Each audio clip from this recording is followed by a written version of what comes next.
प्रारब्ध के सभी दर्शकों को मेरा नमस्कार। मेरा नाम है संदीप आर्के सिंह। दर्शकों, आप सबको पता ही है कि भारतीयों को उनका इतिहास भुलाने का बहुत प्रयास किया गया। खासकर ये काम ब्रिटिशर्स ने और इस्लामिक्स ने भी किया।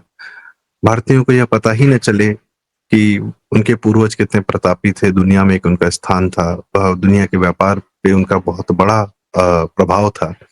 दुनिया के ज्ञान में, एनलाइटमेंट में, एजुकेशन में, हर चीज़ में, टेक्नोलॉजी में, हर चीज़ में बहुत बड़ा उनका प्रभाव था।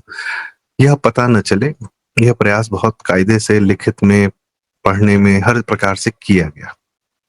हमारे जो अपने इतिहासकार थे, उनको साइडलाइन किया गया। आर.सी. मजूमदार जी, जदुनाथ सरकार जी, धर्मपाल जी, सीताराम गोयल जी और बहुत सारे कमाल के लोग थे। पर किसी प्रकार से कुछ कहानियाँ हमारे पास आ गई। एक इतिहास यह था कि भारत का समुद्र पर बहुत बड़ा आधिपत्य था। भारत के पास नेवी थी अपनी। भारत के हर राजा के पास एक बस हल्का-सा पता चलता है कि राजराज चोल जी के पास नेवी थी अद्भुत। और सैन्य मतलब जो समुद्र पर उनका आधिपत्य था वो बहुत प्रतापी था और उसके बाद का कुछ पता नहीं चलता है। थोड़ा बहुत आजकल पता चलने लगा है कि छत्रपति शिवाजी महाराज के पास बहुत अच्छी नेवी थी। होता यह है कि जो समुद्र पर राज करता है, वही दुनिया पर राज करता है। या समुद्र पर राज करने का मतलब यह है कि आपका अपना जितना सामान आप मैन्युफैक्चर करते हो, भई अर्थतंत्र से ही मजबूती आती है। अर्थतंत्र तब मजबूत होता है जब आपका सामान दुनिया में बाहर जाता है, आप बाहर से धन लेकर आते हैं। और जब आपका सामान बाहर जाता है तो वो ज़्यादातर समुद्र के रास्ते ही जो मैसिव लेवल पर जाता है, ट्रेड होता है, वो समुद्र के रास्ते से होता है। उसकी रक्षा के लिए आपके पास अपनी नेवी होती है, आपके पास कार्गो के शिप्स अलग होते हैं, आपकी शिप्स जो रक्षा करने वाली शिप्स हैं, हमारी वॉर शिप्स हैं, वो अलग होती हैं। तो यह एक ऐतिहासिक मतलब हज़ारों 2000 साल से ये रहा है कि समुद्र पर राज करने वाले ही दुनिया पर राज करते हैं। अमेरिका ऑफ कोर्स इसलिए है बहुत बड़ा पावरफुल है क्योंकि उसके पास शिप्स हैं, उसके पास नेवी बहुत स्ट्रॉन्ग है, उसके जगह-जगह एयर बेसेस हैं, कैरियर्स हैं, तो इस तरीके से। पर भारत के पास भी यह था और भारत के पास अब होगा। इसके लिए एक प्रोजेक्ट लॉन्च किया गया, बड़ा ज़रूरी है जानना। संजीव सान्याल जी हैं, इकोनॉमिक एडवाइज़र हैं पीएम के। वो एक अक्सर बहुत बढ़िया बात कहते हैं कि हमको वो लड़ाइयाँ बताई गईं जिसमें भारतीय हारे, वो लड़ाइयाँ नहीं बताई गईं जिसमें भारतीय जीते थे। तो खासकर वो ज़िक्र करते हैं मार्तंड वर्मा जी का। केरल के एक राजा थे जिन्होंने डच ईस्ट इंडिया कंपनी को हराया था समुद्र पर। तो संजीव सान्याल जी ने ये एक प्रोजेक्ट लॉन्च किया, आईएनएसवी कौंडिन्य। यह एक शिप है जिसकी आप तस्वीर बगल में देख रहे हैं और यह शिप सैकड़ों साल पहले किसी अजंता एलोरा की जो पेंटिंग्स हैं उसमें से उसका एक निकाला गया कि हाँ, इस प्रकार से हमारे पूर्वज जिन शिप्स पे जाते थे। एक खास बात ये है कि इन शिप्स में कीलों से लकड़ियों को नहीं बांधा गया है, रस्सियों से बांधा गया है। तो ये 2000 साल पुरानी टेक्नोलॉजी है जिसको रीविकसित किया गया है यह बताने के लिए कि भारतीयों के पास अपने तरीके थे, अपनी टेक्नोलॉजी थी, जिससे वो शिप्स बनाते थे और उससे हवाओं के माध्यम से आप देखेंगे ये इसका वही जो मैं कह रहा था, ये लकड़ियाँ जो जिनसे शिप बनी हैं, वह रस्सियों से बांधी गई है। और मोदी जी ने भी ट्वीट किया है इसके बारे में, wonderful to see that INS Kaundinya is embarking on her maiden voyage from Porbandar to Muscat. ये ऐतिहासिक ट्रेड रूट रहा है भारत का, उसी को वापस से जिंदा करने का प्रयास किया गया है। अब इसमें सबसे महत्वपूर्ण बात यह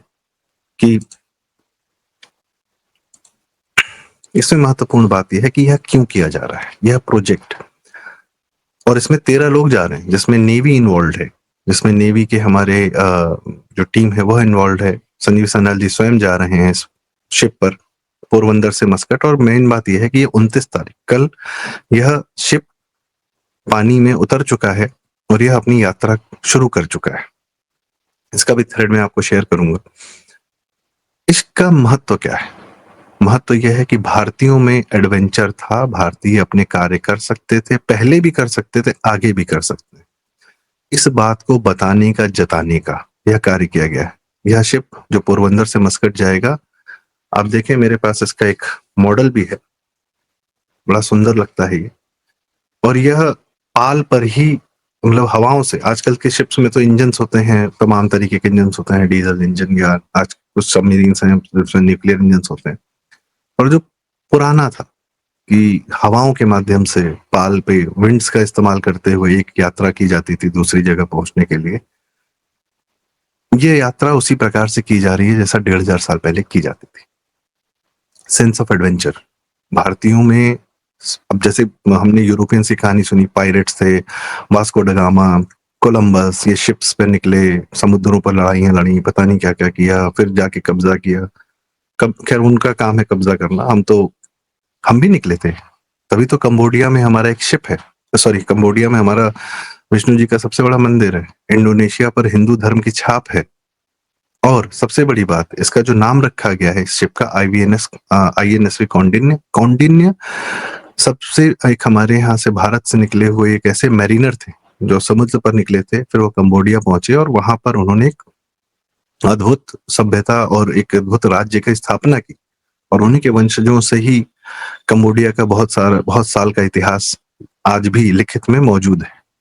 सिंगापुर जो है सर, वो सिंहपुर कहा जाता है, जबकि वह भी भारतीय टर्मिनोलॉजी को ही इस्तेमाल करता है। तो हमें अपना इतिहास जानना है ताकि हम अपना भविष्य बना सके। कौन सा भविष्य?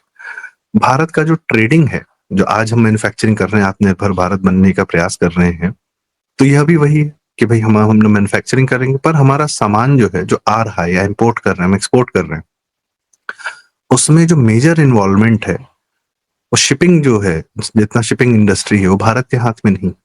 99% जो ट्रेडिंग होती है शिप्स के माध्यम से, वह इंटरनेशनल कंपनीज के हाथ में। ग्रीस भी एक शिपिंग बहुत बड़ा, ग्रीस जो है हमारा देश, उसकी शिपिंग कंपनीज हैं, कोरिया की शिपिंग कंपनीज हैं, चाइना की ऑफ कोर्स हैं, अमेरिका की तो है ही है। तो दुनिया का बहुत सारा व्यापार जो हम करते हैं, उसका जो ट्रांसपोर्टेशन है शिप का, वो हम दूसरों पर निर्भर है। तो हम अपनी शिप बिल्डिंग करनी है, हमें प्रक्रिया चल रही है। और वर्ल्ड ओवर अगर हमारे पास अपनी शिप्स होंगी बड़ी बड़ी व्यापारिक रूप से, तो हम दुनिया में सामान अपने शर्तों पर, अपने हिसाब से, अपने ट्रैवल के हिसाब से भेज पाएंगे या बाहर से मंगा पाएंगे। हमारा जो सारा तेल आता है, वो भी दुनिया की दूसरी ही कंपनीज हैं जो शिप्स ओन करती हैं, उस पर निर्भर करता है। तो यहाँ भी हम मैन्युफैक्चरिंग तो कर रहे हैं, पर उसकी ट्रांसपोर्टेशन भी दुनिया भर में, उसमें भी हम आत्मनिर्भर हों, यह प्रक्रिया चल रही है। तो INSV कौंडिन्य को, अब आप कहेंगे यार अगर भविष्य की बात करनी है तो भविष्य की बात की जाए, व्यापार की बात करनी तो व्यापार की बात की जाए, इसमें INSV कौंडिन्य कहाँ से आ जाता है? ये लकड़ी की शिप पे उतर के आप अगर ओमान, पोरबंदर से मस्कट चले जाएंगे, ओमान पहुंच जाएंगे, तो आप क्या साबित कर लेंगे कि इसका भविष्य से क्या लेना देना? नहीं। यह एक ऐसा प्रोजेक्ट है जिसके माध्यम से जनता में बात होगी, बच्चों को पता चलेगा कि हाँ हमारा एक्चुअल इतिहास क्या था, और इतिहास से ही जो आत्मविश्वास आता है, उसी से भविष्य बनता है। आज जो हम प्रेरणा लेते हैं, हम भगत सिंह जी से लेते हैं, चंद्रशेखर आजाद जी से लेते हैं, छत्रपति शिवाजी महाराज जी से लेते हैं, श्री राम से लेते हैं, श्री कृष्ण से लेते हैं, अर्जुन से लेते हैं, कि धर्म स्थापना हेतु जो है इन लोगों ने जो भी कार्य किए, मर्यादाएं स्थापित की, या विदेशी आक्रांताओं से लड़े, राजा सुहेलदेव से लेते हैं, लचित बोरफुकन जी से लेते हैं, महाराणा प्रताप से लेते हैं, उनके पूरे वंश से लेते हैं, महाराणा सांगा से लेते हैं। तो अपना सभ्यता को बचाने के लिए और अपनी सभ्यता को पुष्पित पल्वित करने के लिए हमको अपने इतिहास में जाना पड़ेगा और ढूंढना पड़ेगा कि कहाँ से थे। ठीक है, नई चीजें बनाएंगे, टेक्नोलॉजीज थी हमारे पास, बहुत सारे इंस्टीट्यूट्स बने, राजा दरभंगा हो या साउथ के राजा हो या आपका कृष्णदेव राय हो, जिन्होंने हम्पी नाम के शहर की इतनी अद्भुत स्थापना की थी कि 400 साल पहले दुनिया का सबसे बड़ा शहर, सबसे अमीर शहर हम्पी था, लूट लिया, उसको बर्बाद किया, वो एक अलग कहानी। और हमें तो अपना इतिहास, जो हमारे मंदिरों के ऊपर ढांचे रख दिए गए हैं, उन ढांचों को हटाकर अपने मंदिरों का स्थापत्य कला देखना पड़ेगा ना। हमारे यहाँ जो अभी जो बहुत बड़ा पॉडकास्टर है दुनिया का, जो रोगन, उनकी क्लिप वायरल हो रही थी कि वो कैलाश मंदिर को जब वो उसका वीडियो देख रहे हैं तो उनको समझ में नहीं आ रहा कि कैलाश मंदिर बना कैसे। पहाड़ काट के ऊपर से पहाड़ काटना शुरू किया गया, नीचे तक लाकर मंदिर बनाया गया। दुनिया की एकमात्र बिल्डिंग है जो नीचे से ऊपर नहीं बनी, ऊपर से नीचे बनी, पहाड़ काट कर। तो यह टेक्नोलॉजीज थी हमारे पास, मेटल की टेक्नोलॉजीज थी, भाई आपका मेहरौली में जो स्तंभ है, अशोक स्तंभ जिसको कहते हैं, वह एक ऐसा लोहा का मेटल एलॉय बनाया गया है जो आज तक कोई डेवलप नहीं कर पा रहा है, कि जिसमें जंग नहीं लगता और खड़ा है वहां पर। ये हमारे पास हजारों साल पहले था। हापुड़ में मेटल की मंडी थी, भारत में जगह जगह थी। आयुर्वेद, खान पान, मलमल का कपड़ा जिसको कहते हैं, जो बांग्लादेश या ढाका मलमल या कश्मीर का, तो सारे प्रोडक्ट्स हमारे पास थे। हमको फिर से रिवाइव करना है और हम बेस्ट क्वालिटी वर्क कर सकते हैं फिर से। ये आत्मविश्वास हमारे पास होना चाहिए।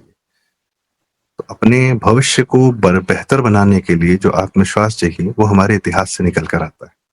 इसलिए इतिहास की आवश्यकता है। इसीलिए इस्लामिक्स भी दूसरों का चुरा कर बता देते हैं कि अलजबरा तो हमारा है, जबकि पूरा अक्षर ज्ञान, जो पूरी मैथ्स है, जो गणित है, वो भारत से गई है।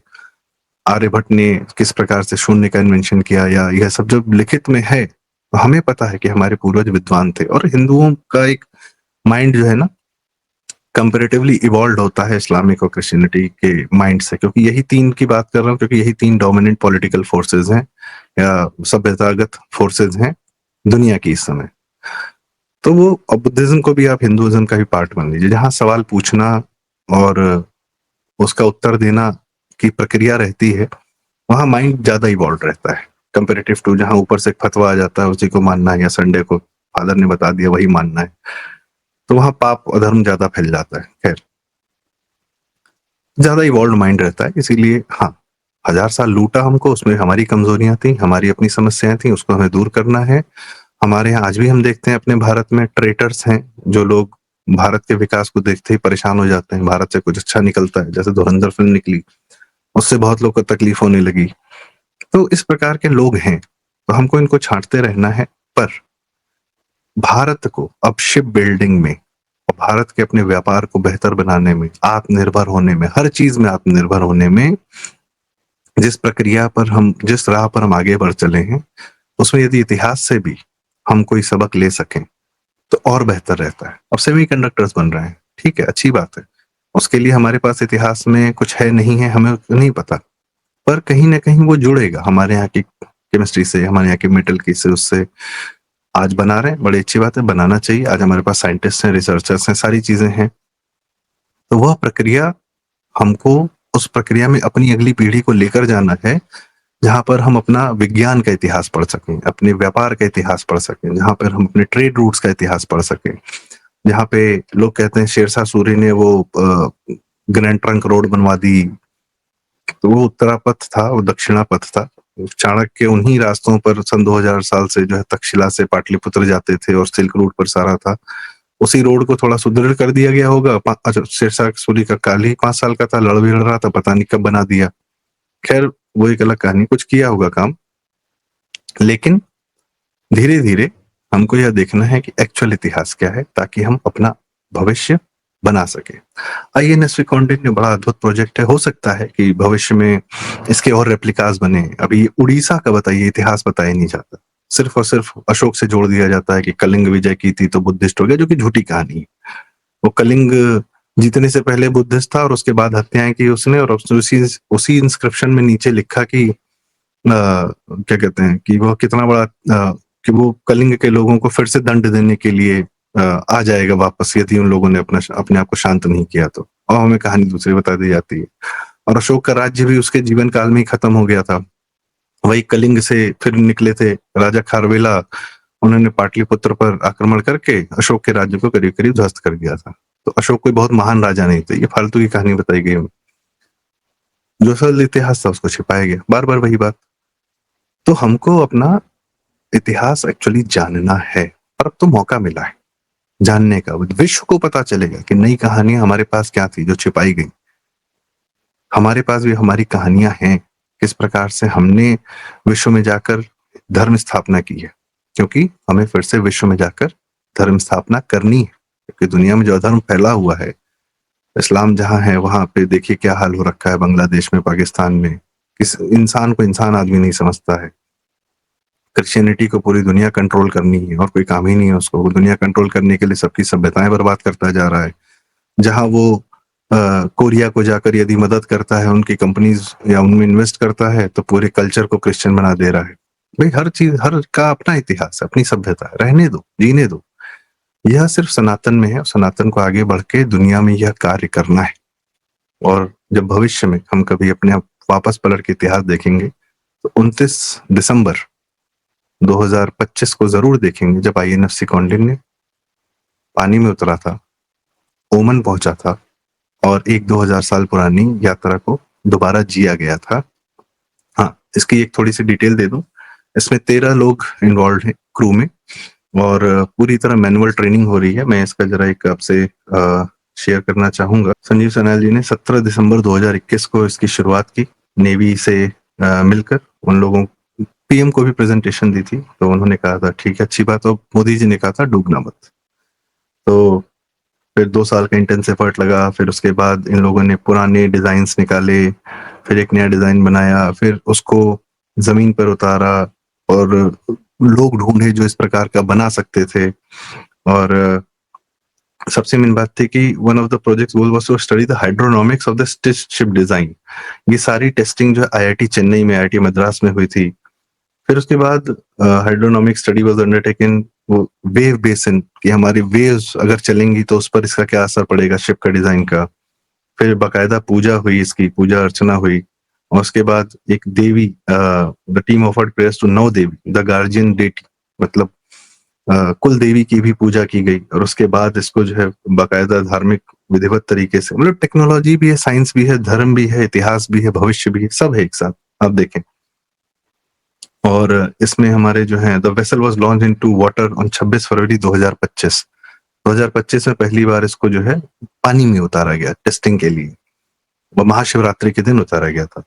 तो आप देखें कि किस प्रकार से हमारी जो कैलेंडर्स भी रहे हैं वो ज्योग्राफी पर, वो हमारी वेदर कंडीशन पर भी निर्भर रहते थे। जैसे संजीव जी बताते हैं कि बाली यात्रा निकलती थी उड़ीसा से, वह भी एक इतिहास है क्योंकि उस दिन हवाओं का रुख पलटता था और फिर यहाँ से जो पाल वाली शिप्स होती थी वह निकलती थी समुद्र में, इंडोनेशिया की तरफ, साउथ ईस्ट एशिया की तरफ। तो वो हमें पूरा ज्ञान था अपनी हवाओं का, अपने मौसमों का, उन्हें किस प्रकार से किस दिशा में कौन सी हवा बह रही है उसका हम किस प्रकार से अपने व्यापारिक रूट्स के लिए फायदा उठाते थे। ये सब उस वक्त का साइंस था। जैसे आज के डेट में सारी मैन्युफैक्चरिंग चाइना के पास साइंस है तो वो फोन बना रहा है, तो वो भी टेक्नोलॉजी ओरिएंटेड है। तो ये उस वक्त की टेक्नोलॉजीज थी। तो इसको जो है formally handed over to the Indian navy और इंडियन नेवी की ही शिप है। कल्चर मिनिस्ट्री, इंडियन गवर्नमेंट और इंडियन नेवी का तीनों का ट्राइपार्टाइट एग्रीमेंट है। और इसके बाद ये देखिए क्या सुंदर तस्वीर है। The vessel was there after towed for the first time in the open sea, INS Kaundinya. ये देखें आप, बीच में गजेंद्र शेखावत जी हैं, मंत्री हमारे, संजीव सान्याल जी हैं और पूरी टीम है और ये सुंदर लग रहा है। अब ये लोग, मैं आपको दिखाता हूँ, ये लोग उतर चुके हैं जमीन पर, handling this ship with rudimentary facilities, और बाकायदा ट्रेनिंग दी गई कि पाल को कैसे हैंडल किया जाता है। तो अब आप ये भी देखेंगे, देखिए पोरबंदर हार्बर से निकल चुके हैं, ये लोग कैसे सोते हैं वहां पर, ये सारी चीजें दिख रही हैं। पूरा यूट्यूब है, फ्लैगिंग ऑफ सेरेमनी है, मैं शेयर कर दूंगा उसमें। इसमें डॉल्फिन दिख रही हैं, क्या व्यवस्था है, वो सीधे कितना खाना लेके जा रहे हैं। और ये देख सबसे बड़ी बात, Kaundinya built using a 2000-year-old technique, sea distance from Porbandar to Oman 1400 kilometre, duration of voyage 15 दिन की है, नंबर ऑफ सेलर 16 लोग हैं, लेंथ ऑफ शिप 65 फीट है, विड्थ 22 फीट है, हाइट 13 फुट है, वेट 50 टन। ये जब वापस आएगा तो इसको देखना, इसमें जाना, इसमें घूमना अपने आप में एक अद्भुत अनुभव होगा। और भगवान सोमनाथ का आशीर्वाद लेकर उतरे संजीव जी। डॉल्फिन दिख रही है, बड़ा सुंदर। तो कहने का मतलब ये है कि हो सकता है भविष्य में ये अपने आप में एक बच्चों के लिए या सबके लिए एक हो जाए कि लकड़ी के शिप्स पर भी हम जा रहे हैं, एक एडवेंचर कर रहे हैं। और अभी दूसरी यात्रा जो होगी वो उड़ीसा से साउथ ईस्ट एशिया की तरफ होगी, बाली यात्रा के दिन। तो देखते हैं इसका क्या असर पड़ता है भारतीय मानसिकता पर, भारतीय मन पर, और इससे हम आगे क्या और बना पाते हैं, इस पर नजर रखना आवश्यक है। मैं ये आपके साथ साझा इसलिए करना चाहता था क्योंकि बहुत आवश्यक है। आप बच्चों के साथ साझा करें, सबको बताएं कि इस प्रकार से एक प्रोजेक्ट हम वापस से जिंदा कर रहे हैं, अपने आप को जिंदा कर रहे हैं। सिर्फ एक प्रोजेक्ट नहीं, भारत अपने आप को जिंदा कर रहा है, अपनी तंद्रा छोड़ रहा है, नींद से जाग रहा है और इतिहास से सीखकर वर्तमान में भविष्य बना रहा है। तो यह ज़रूरी लगा इसलिए आपके साथ साझा किया। आपको यह जानकारी, यह बात कैसी लगी? अपनी राय हमें कमेंट्स में ज़रूर बताएँ। कृपया वीडियो लाइक करें, शेयर करें, आपके माध्यम से बातें दूर तक जाती हैं। हो सकता है तो अपने बच्चों को दिखाएँ। इसके जितने ट्वीट्स हैं, वीडियोज़ हैं, उसके लिंक मैं डिस्क्रिप्शन में ज़रूर डाल दूँगा। और चैनल ज़रूर सब्सक्राइब करें। प्रारब्ध। बहुत-बहुत धन्यवाद। नमस्कार, प्रणाम। जय श्री राम।